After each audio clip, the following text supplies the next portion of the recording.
Well, we saw hundreds of pardons issued throughout Inauguration Day yesterday from both President Trump and former President Biden. David Spunt is live at the Justice Department with more details. David. Hi, Emily. Good afternoon. Two presidents signing controversial pardons, one moments before leaving office, the other just a few hours after taking office. To now former President Biden with the announcement of pardoning 5 members of his family.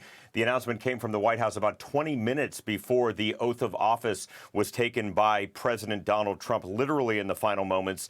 Biden's brothers Frank, James, sister Valerie, their 2 spouses pardoned for any nonviolent offense as far back as 2014. Earlier yesterday, Biden also pardoned General Mark Milley, Dr. Anthony Fauci, members of the January 6th committee, including former Congresswoman Liz Cheney. In a statement, President Biden said the issuance of these pardons should not be mistaken as an acknowledgement that they engaged in any wrongdoing, nor should acceptance be misconstrued as an admission of guilt for any offense. Hours later, President Trump signed his own controversial pardons, approximately 1,500, wiping the slate clean for those who were outside and stormed the Capitol on January 6, 2021.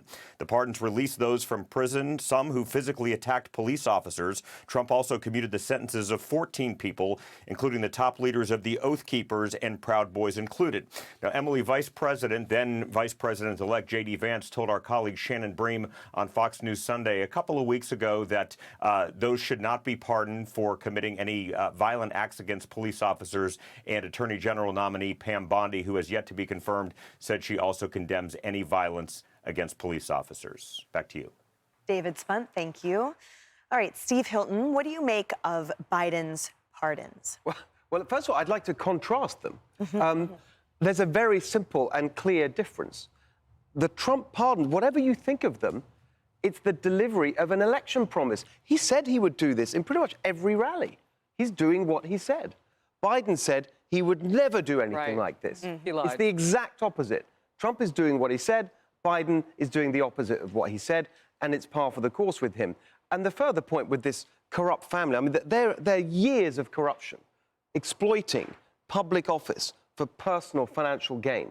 Of course it's an admission of guilt, but the facts are already there. And actually it goes back beyond 2014. So I would say, watch out. I think that they need to be made an example of, because the way that the Bidens have had their snouts in the trough for so long is totally undermines faith in our democracy. Of course it's true that, you know, lots of people in Washington do this, but they do it more.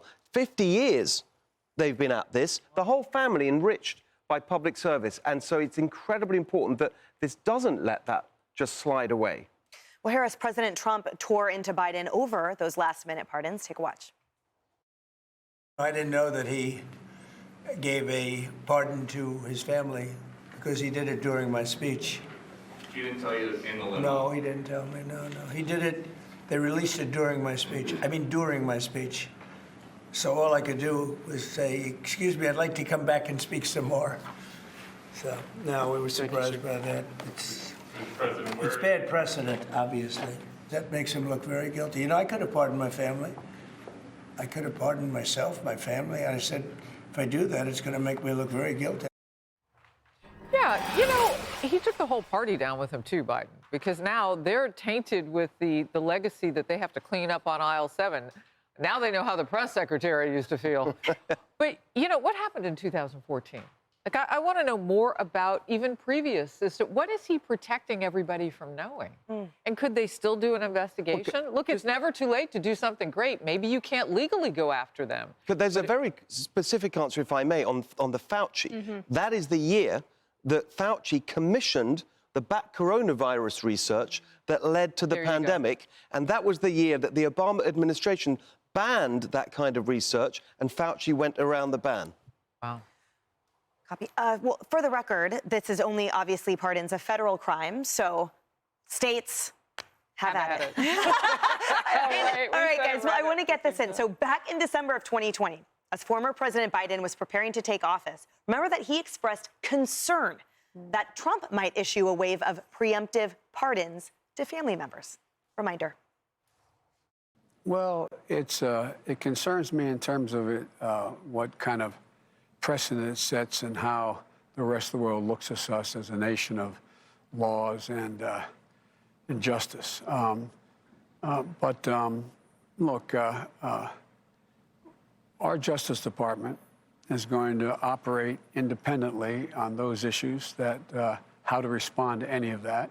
I'm not going to be telling them what they have to do and don't have to do. It's not my Justice Department. It's the people's Justice Department. In terms of the pardons, you're not going to see in our administration that kind of approach to pardons. So first of all, pot calling the kettle black, Kayleigh, but also I note that in the narrative, even today in the left-wing media, it has said that the reason President Biden did that is not of an admission of guilt. No, it's because of the acknowledgement, the expectation that President Trump would wield the Justice Department as a weapon of lawfare. So the irony. Exactly. So basically, they're worried about Trump doing exactly what they did to him and his family. And again, it's the blatant dishonesty from Biden here that is so unsettling. And, you know, the news of these pardons came out as Trump was getting ready to swear in. And I was watching this unfold as the news came out. And I sat there watching it, and I was almost getting emotional because I realized what we had been spared from for another 4 years. And these pardons were such a mask-off moment from the Biden family and from the Biden administration that this is genuinely how he perceives his position and his power. He does not believe that he's constrained by the rule of law. He does not believe that he has to worry about the consequences of his actions, except insofar as they affect himself. And again, like his random declaration that we have a 28th Amendment is another great example of this. He believed that he was a unilateral authority, and he did not care who was affected by it. And I really do believe that if his administration had gotten another 4 years without having to worry about any political or social constraints, such as winning re-election, it would have been a bad 4 years for this country. Yeah, so let's chat about these January 6th committee members who got pardons from Biden. Okay, so I collected some receipts. Liz Cheney said, as you will see, Scott Perry requested a pardon from Trump. Scott Perry vehemently denied it, but the inference there is something was nefarious about it. So she gets a pardon, but she's calling out someone else. Then you go over to none other than Adam Schiff, who said, this precedent of giving blanket pardons is a precedent we don't want to see. Well, guess what? You got a pardon, Schiff. Guess who else got a pardon? Let's just throw them out like candy. Let's give one to Adam Kinzinger, who said, I only know of one reason to seek a pardon, because you were worried of guilt. This is what you all said to Republicans. Now you've received pardons. Look in the mirror. Interesting. Kettle, look at who's in the mirror. It's you who's called them out. And finally, I just want to say this. There are 21 pro-lifers that Biden put in prison. Innocent individuals who sang about Jesus Christ in front of an abortion clinic in a hallway, not in the clinic. It was a peaceful protest. We played it on this show. Those individuals should be receiving pardons. We are a week ahead of the March for Life, and I hope that the Trump administration deeply considers these peaceful Christians in a peaceful protest who were persecuted by President Biden. They should be freed. And what perfect timing to do so in 1 week at the March for Life. So we'll hope for that. Hey, everyone. I'm Emily Campagno. Catch me and my co-hosts Harris Faulkner and Kayleigh McEnany on Outnumbered every weekday at 12 p.m. Eastern, or set your DVR. Also, don't forget to subscribe to the Fox News YouTube page for daily highlights.